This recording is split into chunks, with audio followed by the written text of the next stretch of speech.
அழகே அழகு சீரியலோட upcoming episode என்னன்னு பார்க்கலாம்.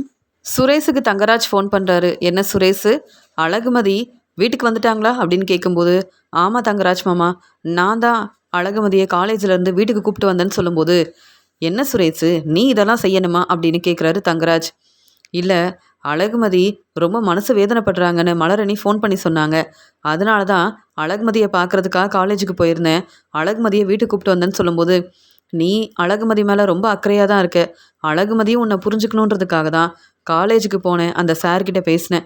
இப்போ அழகுமதி வேலைக்கு வர வேண்டான்னு சொல்லிட்டாங்கல்ல அப்படின்னு சொல்லும்போது, ஆமாம், வீட்டில் எல்லாரும் இதை கேட்டு சந்தோஷமாக இருக்காங்க. ஆனால் அழகுமதி ரொம்ப மனசு வேதனைப்படுறா. என்ன செய்யறதுன்னு எனக்கே தெரியல அப்படின்னு சொல்லும்போது, நீ எதுவும் செய்ய வேண்டாம், நீ அமைதியா இரு. இனி அழகுமதி பொறுப்பா வீட்டில் இருக்க வேலையெல்லாம் பார்த்துக்க ஆரம்பிப்பாங்க. அதனால உன்னையும் புரிஞ்சுப்பாங்க. இனி அழகுமதி வேற வழி இல்லாமல் உன்னுடைய பேச்சை கேட்க ஆரம்பிப்பாங்க. இனி அவங்க அம்மா அப்பாவை பார்க்க போகணும், அவங்களுக்கு ஏதாவது வாங்கி கொடுக்கணுன்னாலும் கண்டிப்பாக உன்கிட்ட தான் உதவி கேட்பாங்க. நீ தானே சம்பாதிக்கிற. அழகுமதியை மட்டும் இல்லை, அவங்க குடும்பத்தையும் இனி நீ தானே பார்த்துக்கணும். இனி அழகுமதி உன்கிட்ட பேசி தான் ஆகணும். இத்தனை நாள் வேலைக்கு போகிறேன், என் வாழ்க்கையை பார்த்துப்பேன், நான் நல்லா சம்பாதிக்கிறேன்னு அழகுமதி ரொம்ப யோசிச்சா. ஆனால் இனி அப்படி யோசிக்க எந்த வாய்ப்பும் இல்லை. இனி அழகுமதி எங்கேயும் வேலைக்கு போகக்கூடாது. நீ தான் சுரேஷ் கவனமாக இருக்கணும். இனி அழகுமதி உங்ககிட்ட வந்து பேசினா நீயும் அக்கறையாக பேசு. அழகுமதியும் நீயும் சந்தோஷமாக உங்கள் வாழ்க்கையை பார்த்துக்கணும். அப்போ தான் எப்பயுமே அழகுமதி உன்னுடைய பேச்சை கேட்பாங்க. நான் சொல்கிறதெல்லாம் உனக்கு புரியுதுல்ல அப்படின்னு சொல்லும்போது, தங்கராஜ் மாமா, நீங்கள் சொல்கிறதெல்லாம் புரியுது. ஆனால் நீங்கள் சொல்கிற மாதிரி அவ்வளோ சீக்கிரம் அழகுமதி என்னை புரிஞ்சுக்க மாட்டா. ஆனால் என்ன செய்கிறது, அழகுமதி எப்பயும் வேலைக்கு போகும்போது என்கிட்ட பேசுனதே இல்லை. இன்னைக்கு வேலைக்கு வர வேண்டான்னு சொன்னதுக்கப்புறம் அழகுமதி வீட்டுக்கு வர வரைக்கும் என்கிட்ட கொஞ்சம் கூட பேசவே இல்லை. நான் தான் அழகுமதிக்கிட்ட ஆறுதலாக பேசிக்கிட்டே வந்தேன். இப்போ கூட அழகுமதி அமைதியாக இருக்காளேன்னு அழகுமதியை என்னால் புரிஞ்சுக்க முடியல. இனி அழகுமதி என்கிட்ட பேசணும், என்னை புரிஞ்சுக்கணும்னு நான் எதிர்பார்க்கவும் இல்லை. சரி, எனக்கு நிறைய வேலை இருக்குது தங்கராஜ் மாமா, நான் அப்புறமா ஃபோன் பண்ணுறேன் அப்படின்னு சொல்லிட்டு சுரேஷ் ஃபோனை வைக்கிறாரு. பரவாயில்ல, நான் நினச்ச மாதிரியே எல்லாம் நல்லபடியாக நடக்குது. இனி அழகுமதியால் சுரேஷ் வீட்டில் எந்த பிரச்சனையும் வராது. இப்போ தான் எனக்கு ரொம்ப நிம்மதியாக இருக்குது. சுரேஷுக்கு ஏதாவது உதவி செய்யணும்னு நினச்சேன். சரியா இந்த உதவியை செஞ்சுட்டேன். இனி அழகுமதி வேறு வழி இல்லாமல் வீட்டில் இருக்க வேலையை செய்யணும். இங்கே ராஜலக்ஷ்மி அத்தை ராகவன் மாமா பேச்சை கேட்டு தானே ஆகணும். அப்படி மறுபடியும் அழகுமதி பிரச்சனை செஞ்சாங்கன்னா நான் பொறுமையாகவே இருக்க மாட்டேன். எப்படி ரேவதி எங்கள் பேச்சை கேட்டு வீட்டில் இருக்க வேலையை செய்கிறாளோ, எப்படி மலர் குடும்பத்தை நல்லபடியாக பார்த்துக்கிறாளோ, அதே மாதிரி அழகுமதியும் கண்டிப்பாக வீட்டில் இருக்க வேலையை பொறுப்பாக பார்த்துக்கணும் அப்படின்னு தங்கராஜ் வந்து யோசிக்கிறாரு. அழகுமதி வீட்டுக்கு வந்த உடனே மலர்கிட்ட பேசும்போது ரொம்பவே மனசு வேதனைப்படுறாங்க. மலர் வந்து ஆறுதலாக பேசுகிறாங்க. நானும் ரேவதியும் பேசிகிட்டு இருக்கும்போது, அழகுமதியாவது வேலைக்கு போகிறா, அதனால் வீட்டில் இருக்க வேலையெல்லாம் செய்ய வேண்டாம். எப்போவும் இங்கே ராஜலக்ஷ்மி காஃபி வேணும், அது மட்டும் இல்லாமல் ஏதாவது ஒரு வேலையை செய்ய சொல்லுவாங்க. ஆனால் அழகுமதிக்கு இந்த பிரச்சனையெல்லாம் இல்லை. அவங்க வேலையை ரொம்ப பொறுப்பாக பார்த்துக்கிட்டா போதும்னு பேசிகிட்டு இருந்தோம். ஆனால் இப்போ நீயும் வேலை இல்லைன்னு வீட்டுக்கு வந்துட்ட. இதெல்லாம் பார்க்கும்போது என்னால் பொறுமையாக இருக்க முடியல. நீ வேற ரொம்ப மனசு வேதனைப்படுற அப்படின்னு சொல்லும்போது, இல்லை, இந்த வேலை எனக்கு எவ்வளோ முக்கியம்னு எனக்கு தெரியும். என் குடும்பத்தை பார்த்துக்கிறதுக்காக தான் நான் வேலைக்கு போகணும்னு நினச்சேன். என் தங்கச்சி இப்போ தான் காலேஜ் படிப்பை முடிக்க போகிறா. ஆனால் என் குடும்பத்தை நான் தானே பார்த்துக்கணும். எனக்காக என் அப்பா எவ்வளோ கஷ்டப்பட்டிருக்காருன்னு எனக்கு தெரியும். என் குடும்பத்தை பார்த்துக்கிறதுக்காகவும் இந்த வீடு கட்டுறதுக்காகவும் என் அப்பா நிறைய கடன் வாங்கியிருக்காரு. என் அப்பாவுக்கு உதவி செஞ்சாதான் எப்படியாவது இந்த பணத்தை என் அப்பாவால் திருப்பி தர முடியும். இல்லைனா தங்கராஜ் பேச்சை கேட்டு அவரோட கம்பெனியில் தான் வேலை பார்க்க வேண்டியதாக இருக்கும். என் அப்பா எங்கேயும் வேலைக்கு போகாமல் வீட்டில் நிம்மதியாக ரெஸ்ட் எடுக்கணும்னு நான் நினைக்கிறேன். ஆனால் இப்போ இந்த வீட்டுக்கு நான் மருமகளாக வந்ததுக்கப்புறம் என் அப்பா இங்கே இருக்கிற எல்லார்கிட்டேயும் எனக்காக மன்னிப்பு கேட்டார். இப்படி என் அப்பாவுக்கு என்னால் நிறைய பிரச்சனை வந்திருக்கு. இனியாவது என் வீட்டில் உள்ள எல்லாரும் சந்தோஷமாக இருக்கணும், என் குடும்பத்தை பார்த்துக்கணும்னு நான் நினச்சேன். ஆனால் நான் நினச்சது எதுவுமே நடக்க மாட்டேங்குது அப்படின்னு ரொம்பவே மனசு வேதனைப்படுறாங்க. உடனே அங்கே வந்த ராகவன், மலரு காஃபி எடுத்துகிட்டு வா அப்படின்னு சொல்கிறாரு. மாமா வந்துட்டேன் மாமா அப்படின்னு சொல்லிட்டு இங்கே மலர் வந்து அழகுமதி கிட்ட பேசிகிட்டு இருக்காங்க. சரி அழகுமதி, கொஞ்சம் பொறுமையாரு, உனக்கு கண்டிப்பாக வேறு வேலை கிடைக்கும். நீ அதுக்காக வீட்டில் இருக்க வேலையெல்லாம் செய்யணும்னு அவசியமே இல்லை. நீ நிம்மதியாக ரெஸ்ட் எடு, எல்லாம் சரியாயிரும் அப்படின்னு சொல்லும்போது, மறுபடியும் ராகவன், மலரு நான் கூப்பிட்டுக்கிட்டே இருக்கேன்ல, நீ காஃபி எடுத்துகிட்டு வான்னு சொல்லியிருக்கேன், நீ என்ன செஞ்சிட்ருக்க? அழகுமதி கிட்ட எதுக்கு இவ்வளோ நேரம் பேசிகிட்டு இருக்க? அழகுமதி இந்த வீட்டு மருமகளாக பொறுப்பாக எந்த வேலையும் செய்கிறதில்ல. அழகுமதி இப்போ காலேஜுக்கு போக போகிறது இல்லைன்னு நீ என்ன ஆறுதலாக பேசிகிட்டு இருக்கியா அப்படின்னு சொல்லும்போது, இல்லை மாமா வந்துட்டேன் மாமா அப்படின்னு சொல்கிறாங்க. உடனே, அக்கா நீங்கள் கிளம்புங்க, என்கிட்ட பேசுறதெல்லாம் ராகவன் மாமா ராஜலக்ஷ்மி அத்தைக்கு பிடிக்காது. நீங்கள் எனக்கு சப்போர்ட் பண்ணுறதெல்லாம் பார்த்து அவங்க ரொம்ப கோவப்படுவாங்க. நீங்கள் முதல்ல கிளம்புங்க. எனக்காக நீங்கள் பேசவே வேண்டாம் அப்படின்னு சொல்லும்போது, என்ன அழகுமதி இப்படி பேசுகிறேன்னு சொல்லும்போது, இல்லை நான் கொஞ்சம் தனியாக இருக்கணும் அப்படின்னு சொல்கிறாங்க. உடனே மலர் அங்கேருந்து வராங்க. மலர் வந்த உடனே ராகவன் ரொம்ப கோவமா, என்ன மலரு, நான் கூப்பிட்டுக்கிட்டே இருக்கேன் கண்டுக்காமல் இருக்கேன், என்ன நினச்சிட்டு இருக்க? நான் தான் காஃபி போட சொன்னேன்ல, நீ என்ன அழகுமதிக்கிட்ட இவ்வளோ நேரம் பேசிகிட்டு இருக்க? அப்போ நாங்கள் கூப்பிடுறதெல்லாம் உனக்கு கேட்காது, நாங்கள் பேசுகிறதெல்லாம் உனக்கு முக்கியமே இல்லை. அழகுமதிக்கிட்ட நீ ஆறுதலாக பேசணும், நல்ல பேர் வாங்கணும், அப்படி தானே? இந்த வீட்டோட மூத்த மருமக நீ, கொஞ்சமாவது பொறுப்பாக இருக்கியா? அழகுமதி கிட்ட பேசாத. அழகுமதி இப்போதான் இந்த வீட்டுக்கு மருமகளாக வந்திருக்காங்க. நீ தான் பேசி புரிய வைக்கணும். நீ சொல்கிற வேலையை அழகுமதி செய்யணும்னு உனக்காக நாங்கள் சப்போர்ட் பண்ணி பேசினோம். நீ பொறுப்பான மருமகன் நினச்சி பேசினோம். இப்போ தானே தெரியுது நீ அழகுமதி பக்கம்தான் இருப்பேன்னு. எங்களுக்காக நீ எந்த வேலையும் செய்ய மாட்ட, அப்படி தானே? உனக்கு அழகுமதி தான் முக்கியம். அப்புறம் எதுக்கு இந்த வீட்டில் இருக்க அப்படின்னு ராகவன் கேள்வி கேட்கும்போது, என்னமாமா இப்படி பேசுகிறீங்க? அழகுமதி வேலை இல்லைன்னு மனசு வேதனைப்படுறாங்க. நான் தானே அவங்கக்கிட்ட பேச முடியும். நான் அவங்கக்கிட்ட பேசினா கொஞ்சம் அமைதியாக இருப்பாங்கன்னு நினச்சேன். அவங்க வீட்டுக்கு வந்ததுலேருந்து அழுதுகிட்டே இருக்காங்க. நீங்கள் யாருமே அழகுமதிக்கிட்ட பேசுகிறதில்ல. அதனால தான் நான் பேசிகிட்டு இருந்தேன். உங்களுக்கு காஃபி தானே வேணும், நான் உடனே கொண்டு வரேன்னு சொல்லும்போது, அதெல்லாம் வேண்டாம். நான் சொன்ன உடனே நீ காஃபி எடுத்துகிட்டு வந்தால் பரவாயில்ல. இவ்வளோ நேரம் கழித்து நீ காஃபி கொண்டு வருவ, பரவாயில்லன்னு நீ கொடுக்குற காஃபியை நான் வாங்கணுமா? அவசியமே இல்லை அப்படின்னு சொல்கிறாங்க. நீ காஃபி போடவும் வேண்டாம், வீட்டில் இருக்க வேலையை செய்யவும் வேண்டாம். பாக்கியராஜ் வரட்டும், நான் பேசிக்கிறேன். எப்போ பார்த்தாலும் அழகுமதிக்கு சப்போர்ட் பண்ணுற நீ, இப்படி அழகுமதிக்கு சப்போர்ட் பண்ணுறதால தான் வீட்டில் இருக்க பெரியவங்க பேச்சை அழகுமதி கேட்கவே மாட்டிக்கிறா. நாங்கள் என்ன சொன்னாலும் அழகுமதி புரிஞ்சுக்கவும் மாட்டிக்கிறா. ஏன் அழகுமதி வேலைக்கு போகலன்னா வீட்டில் இருக்க வேலையை பார்க்க மாட்டாளா? இதுக்காக நீ ஆறுதலாக வேற பேசிகிட்டு இருக்கணுமா? நாங்கள் எல்லாரும் இப்போ தான் நிம்மதியாக இருக்கோம், அதை புரிஞ்சுக்கோ அப்படின்னு சொல்கிறாரு ராகவன். உடனே ராஜலக்ஷ்மி சொல்கிறாங்க, நான் பேசினா மலர் புரிஞ்சுக்க மாட்டா. இப்போ நீங்கள் சரியாக பேசியிருக்கீங்கல்ல, இனியாவது மலர் புரிஞ்சுக்கிறாளான்னு பார்க்குறேன் அப்படின்னு ராகவன் ரொம்ப கோபமாக பேசுகிறத பார்த்து ராஜலக்ஷ்மி இப்படிலாம் பேசுகிறாங்க. உடனே மலர் கிச்சனுக்கு வந்த உடனே மனசு வேதனைப்படுறாங்க. ஒரு பக்கம் அழகுமதிக்கிட்ட ஆறுதலாக பேசணும்னு நினச்சேன். ஆனால் இன்னொரு பக்கம் நான் அழகுமதிக்கிட்ட பேசுகிறது இவங்களுக்கெல்லாம் பிடிக்கல. ராகவன் மாமா இப்படிலாம் பேசுவார்னு யோசிக்கவே இல்லை. நீ எதுக்கு இந்த வீட்டில் இருக்கன்னு கேட்குறாரே. நான் இந்த வீட்டோட மருமக, இங்கே தானே இருக்கணும். எதுக்காக இப்படிலாம் பேசணும்? இது இவங்களோட வீடு, ராஜலக்ஷ்மி அத்தையோட வீடு. அதனால் நான் இந்த வீட்டில் இருக்கணுமா வேண்டாமான்னு இவங்க தான் யோசித்து ஒரு முடிவெடுக்கணுமா? அப்போ என் பேச்சை யாரும் கேட்க மாட்டாங்க. எப்பயுமே இவங்க பேச்சு தான் நான் கேட்கணும், அப்படி தானே? எனக்கு என்ன செய்யணும்னு கூட தெரியாதா? இந்த வீட்டு மருமகளாக வந்திருக்க அழகுமதிக்கிட்ட ஆறுதலாக பேசுறது இவங்களுக்கு பிடிக்கலன்னா அப்போ அழகுமதிக்கிட்ட நான் எப்பயும் பேசவே கூடாதா? என்ன நினைக்கிறாங்க இவங்க எல்லாரும்? எனக்கு ஒன்றுமே புரியல அப்படின்னு சொல்லிட்டு மலர் ரொம்பவே மனசு வேதனைப்படுறாங்க. அந்த சமயம் பாக்கியராஜ் ரொம்ப சந்தோஷமா மலர் அப்படின்னு கூப்பிட்டுக்கிட்டே வராரு. மலர் பதில் பேசாமல் அமைதியாக இருக்காங்க. என்ன மலர், கூப்பிட்டுக்கிட்டே இருக்கேன் கண்டுக்காமல் இருக்க? நான் எவ்வளோ சந்தோஷமாக வந்திருக்கேன் தெரியுமா? இன்னைக்கு எனக்கு சம்பள பணம் கொடுத்துருக்காங்க மலர் அப்படின்னு சொல்லும்போது, அப்படியா அப்படின்னு சொல்கிறாங்க. என்ன மலரு, சம்பள பணம் கொடுத்துருக்காங்கன்னு சொன்னால் நீ சந்தோஷப்படுவேன்னு நினச்சேன். ஆனால் என்ன நீ கண்டுக்காமல் இருக்க? வீட்டில் ஏதாவது பிரச்சனையா அப்படின்னு சொல்லும்போது, எந்த பிரச்சனையும் இல்லை. இப்போ மறுபடியும் ராகவன் மாமா என்கிட்ட தேவையில்லாமல் பேசி பிரச்சனை செய்ய ஆரம்பிச்சிட்டாரு. அழகுமதி காலேஜிலேருந்து வந்தாங்க. அது மட்டும் இல்லாமல் அழகுமதி அவங்க காலேஜில் இருக்கும்போது நான் ஃபோன் பண்ணேன். ரொம்ப மனசு வேதனைப்பட்டாங்க. ஏன்னா இனி அழகுமதி வேலைக்கு வர வேண்டாம்னு சொல்லிட்டாங்களாம். உடனே சுரேஷ்க்கு ஃபோன் பண்ணேன். சுரேஷ் தான் அழகுமதியை வீட்டுக்கு கூப்பிட்டு வந்தாங்க. வீட்டுக்கு வந்த அழகுமதி அழுதுகிட்டே இருந்தா. என்ன செய்யன்னு தெரியாமல் அழகுமதி கிட்ட ஆறுதலாக பேசிகிட்டு இருந்தேன். இதெல்லாம் பார்த்துட்டு ராகவன் மாமா என்கிட்ட கேள்வி கேட்குறாரு. அது மட்டும் இல்லாமல் என் பேச்சை கேட்காம அழகுமதி கிட்ட பேசுகிற, அழகுமதி தான் முக்கியமா? அது மட்டும் இல்லாமல் நான் உன்னை காஃபி போட சொன்னேன், இவ்வளோ நேரம் கழித்து காஃபி கொண்டு வருவியான்னு கேள்வி கேட்குறாங்க. எங்கள் பேச்சை கேட்டால் தான் இந்த வீட்டில் நீ மருமகளாக இருக்க முடியும் அப்படின்னு சொல்கிறாங்க. ஏன் பாக்கியராஜ், என்னைக்காவது எனக்காக இவங்க எல்லாரும் ஏதாவது செஞ்சுருக்காங்களா? எனக்காக எப்பயாவது சப்போர்ட் பண்ணியிருக்காங்களா? ஒரு நாளாவது உங்கள் அம்மா எனக்காக சமைச்சு கொடுத்துருக்காங்களா? எனக்கு முடியலன்னு பக்கத்துல இருந்து என்னை பார்த்துக்கிட்டாங்களா? இல்லையே. இத்தனை வருஷமாக நான் தான் உங்கள் எல்லாரையும் நல்லபடியாக பார்த்துக்கிறேன். இந்த வீட்டில் என்ன செய்யணும்னு கூட எனக்கு தெரியாதா? அழகுமதிக்கிட்ட நான் பேசணுமா வேண்டாமான்னு நான் தானே முடிவெடுக்கணும். உங்கள் அப்பா என் பேச்சை கேட்கலனா, நாங்கள் சொல்கிறத கேட்கலனா இந்த வீட்டில் இருக்க முடியாதுன்னு சொல்கிறாரு. இன்னும் எத்தனை நாள் தான் உங்கள் அப்பா அம்மா பேச்சை கேட்டுக்கிட்டு நான் அமைதியாக இருக்க முடியும்?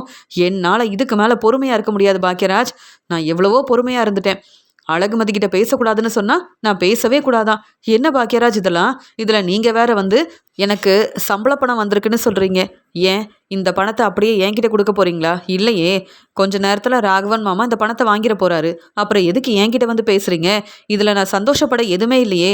இந்த வீட்டில் நான் எதுக்கு இருக்கேனே தெரியல. பேசாமல் எங்கள் அம்மா வீட்டுக்கு போயிடலாமான்னு கூட எனக்கு தோணுது அப்படின்னு சொல்லும்போது, என்ன மலர் இப்படி பேசுகிற? என்னை விட்டுட்டு நீ உங்கள் அம்மா வீட்டுக்கு போனேன்னா நான் இந்த வீட்டில் எவ்வளோ கஷ்டப்படுவேன். என்னை நல்லா பார்த்துக்கிறதே நீ மட்டும்தான் அப்படின்னு சொல்லும்போது, ஆமாங்க, உங்கள் எல்லாரையும் நான் நல்லா பார்த்துக்கிட்டேன். ஆனால் என்னை கவனிக்கிறதுக்கு தான் யாருமே இல்லை. எனக்காக சப்போர்ட் பண்ணி பேச தான் இந்த வீட்டில் யாருமே இல்லை. அப்படி நான் என்ன செஞ்சிட்டேன்னு எங்கள் பேச்சை கேட்கலனா இனி நீ இந்த வீட்டில் இருக்க முடியாதுன்னு ராகவன் மாமா சொன்னாருன்னு எனக்கு ஒன்றுமே புரியல. இவங்க இப்படிலாம் பேசுகிறத கேட்டுட்டு இன்னும் எதுக்கு இந்த வீட்டில் இருக்கணும்னு எனக்கு தோணுது பாக்கியராஜ் அப்படின்னு சொல்லும்போது, கொஞ்சம் பொறுமையாரு மலரு, எனக்காக பொறுமையாரு மலருன்னு சொல்கிறாங்க. உங்களை விரும்பி கல்யாணம் பண்ணிக்கிட்டேன்ல, அதனால் இத்தனை வருஷம் பொறுமையாக இருந்தேன். இனி அப்படி என்னால் இருக்க முடியாது பாக்கியராஜ். என் தம்பிக்கு கல்யாண ஏற்பாடெல்லாம் செய்கிறாங்க. என் அம்மா கஷ்டப்பட்டு கல்யாணத்துக்காக தேவையான செலவெல்லாம் செய்கிறாங்க. என்னால் கொஞ்சம் கூட பணம் கொடுத்து உதவி செய்ய முடியலன்னு நினைக்கும்போது என்னால் பொறுமையாக இருக்க முடியல. உங்ககிட்ட பணம் கேட்கவும் முடியாமல் அவங்களுக்கு உதவி செய்யவும் முடியாமல் நான் எவ்வளோ கஷ்டப்படுறேன் தெரியுமா? நானும் நல்லா படிச்சிருக்கேன் பாக்கியராஜ். நான் வேலைக்கு போனால் நல்லா சம்பாதிக்கலாம். ஆனால் உங்கள் வீட்டு மருமகளாக இருந்துக்கிட்டு வேலைக்கு போகிறத பற்றி நான் யோசிக்க முடியுமா? இல்லை நான் வேலைக்கு போகிறேன்னு சொன்னால் நீங்கள் எனக்கு சப்போர்ட் பண்ணுவீங்களா பாக்கியராஜ் அப்படின்னு சொல்லும்போது, நான் எப்படி சப்போர்ட் பண்ண முடியும்? நீ வேலைக்கு போகிறேன்னு சொன்னால் உடனே அம்மாவும் அப்பாவும் கோவப்படுவாங்க. அதெல்லாம் நீ வேலைக்கு போக வேண்டாம். இப்போ என்ன, உன்னுடைய தம்பி கார்த்தியோட கல்யாணத்துக்காக நம்ம அவங்களுக்கு பணம் கொடுத்து உதவி செய்யணும், அவ்வளவுதானே. அந்த பணத்தை நான் கொடுக்குறேன் மலரு, நீ எதுக்கு வேலைக்கு போகணும் அப்படின்னு சொல்லும்போது, நீங்கள் பேசுகிறதெல்லாம் சரியாக தான் பேசுவீங்க. ஆனால் இந்த உண்மையை ராகவன் கிட்டேயும் ராஜலக்ஷ்மி அத்தைக்கிட்டேயும் சொல்ல முடியுமா அப்படின்னு சொல்லும்போது, என் அம்மா அப்பா கிட்ட நானே பேசுகிறேன், கண்டிப்பாக அவங்க சரின்னு சொல்லுவாங்க அப்படின்னு சொல்லும்போது, என்ன பாக்கியராஜ், இத்தனை வருஷமா இந்த வீட்டு மருமகளாக இருக்கேன். ராகவன் மாமாவும் ராஜலக்ஷ்மி அத்தையும் என்ன சொல்வாங்கன்னு எனக்கு தெரியாதா? வேணும்னா பேசி பாருங்க. ஆனால் தேவையில்லாமல் ராகவன் மாமாவும் ராஜலக்ஷ்மி அத்தையும் பேசினாங்கன்னா அப்புறம் நான் பொறுமையாகவே இருக்க மாட்டேன் அப்படின்னு சொல்கிறாங்க மலர். அந்த சமயம் சம்பள பணத்தை கொடுக்கறதுக்காக பாக்கியராஜ் வராரு. அங்கே தங்கராஜும் ராகவன் கிட்ட பேசுறதுக்காக வராரு. தங்கராஜ் எதுக்கு இங்கே வராரு அப்படின்னு பாக்கியராஜ் வந்து யோசிக்கிறாரு. தங்கராஜ் வந்த உடனே, மாமா எப்படி இருக்கீங்க அப்படின்னு கேட்கும்போது, நம்ம வீட்டு மாப்பிள்ளை தங்கராஜ் வந்திருக்காரு, ரேவதி வரலையா மாப்பிள்ளை அப்படின்னு கேட்கும்போது, எனக்கு இங்கே வேலை இருந்தது, அப்படியே உங்களை பார்த்துட்டு போகலாமேன்னு வந்தேன். ஆமாம், வீட்டில் எல்லாரும் எப்படி இருக்கீங்க அப்படின்னு கேட்குறாரு தங்கராஜ். நாங்கள் எல்லாரும் இப்போ தான் மாப்பிள்ளை சந்தோஷமாக இருக்கோம். அழகுமதி இத்தனை நாள் வேலைக்கு போகிறேன்னு எப்படிலாம் பேசினா, ஆனால் நாளையிலேருந்து அழகுமதி வேலைக்கு போக போகிறதில்ல, வேலைக்கு வர வேண்டான்னு சொல்லிட்டாங்களாம். காலேஜில் இருக்க வேலையை நான் தான் பொறுப்பாக பார்த்துக்கிறேன்னு எங்கள் பேச்சை கேட்காம அழகுமதி என்னெல்லாம் பேசிகிட்டு இருந்தா இப்போ தானே புரியுது. அழகுமதி தன்னுடைய வேலையை சரியாக செஞ்சுருக்க மாட்டா, அதனால தான் வேலைக்கு வர வேண்டாம்னு சொல்லியிருப்பாங்க. ஆனால் எல்லா வேலையும் பொறுப்பாக பார்க்குறேன்னு தேவையில்லாமல் பேசிகிட்டு இருந்தா. இனி அழகுமதியால் எந்த பிரச்சனையும் வராது.